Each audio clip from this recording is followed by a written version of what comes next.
أما بعد أعوذ بالله من الشيطان الرجيم بسم الله الرحمن الرحيم قل يا أهل الكتاب تعالوا إلى كلمة سواء بيننا وبينكم ألا نعبد إلا الله صدق الله العظيم۔ حضرات محترم، پہلے تو ہم یورپ کے خلاف احتجاج کرتے تھے کہ انہوں نے ہمارے نبی صلی اللہ علیہ وسلم کو شان اقدس کے اندر گستاخی کی، خاکے بنائے، اور آج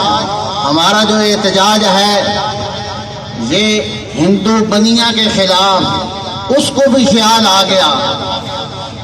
اور اس کو اپنی حقیقت کا پتہ نہیں کہ دماغ ان کا یہ کام کرتا ہے کہ گائے کا پیشاب پیتے ہیں، اور گستاخی اس آقا صلی اللہ علیہ وسلم کی شان اقدس کے اندر، جس کے بارے میں صرف مسلمانوں کو نہیں پوری دنیا انسانیت کے وہ رہنما، اور ان کی شان اقدس کے اندر اللہ رب العزت ارشاد فرماتے ہیں کہ میرے محبوب صلی اللہ علیہ وسلم اگر میں آپ کو پیدا نہ کرنا ہوتا یہ کائنات کا سلسلہ ہی نہ بناتا۔ اس نبی صلی اللہ علیہ وسلم کی شان اقدس کے اندر اس گائے کے پیشاب پینے والی کی جرت کیسی ہوئی؟ یہ میرے دوستوں بزرگوں، یہ ایک پیغام ہے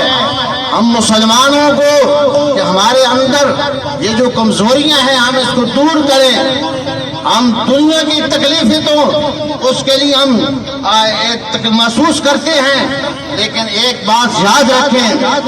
آج جیسی یہ دنیا کی زندگی جب ختم ہو جائے گی تو سب سے پہلے ہمارا جو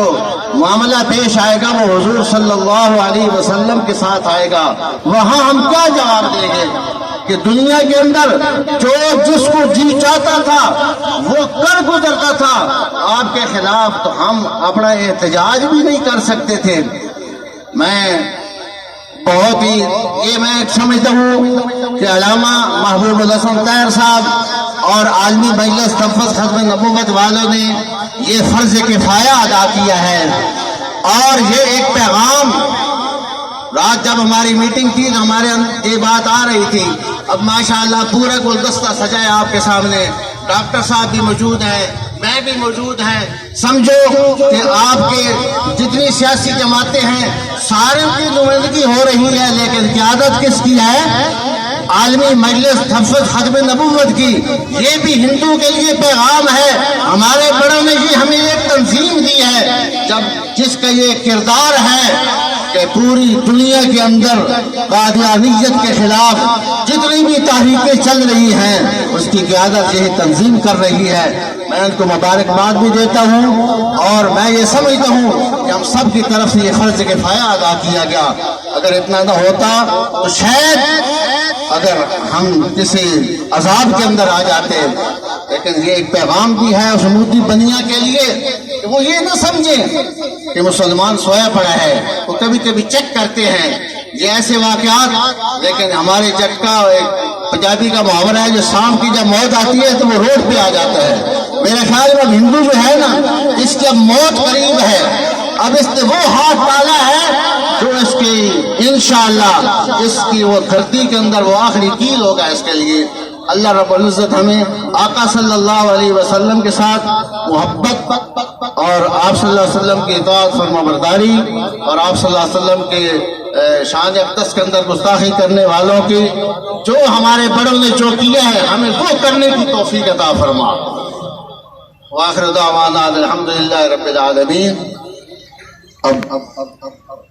میں دعا سے قبل جتنی جماعتوں کے ساتھی، جتنی تاجران تنظیمیں، جتنے احباب انفرادی اور ذاتی طور پر آئے، میں نے پہلے بھی کہا تھا کہ یہ نہ کسی کے لیے آئے ہو نہ کسی اور کے لیے، اپنے ایمان نے ٹٹولا ابھارا برانگیختہ کیا، آپ تشریف لائے۔ آپ سب کا مشکور ہوں کہ شکر الحمدللہ امت مسلمہ زندہ ہے۔ دیکھ لے گستاخ نبی، دیکھ لو ایک وقت کا دن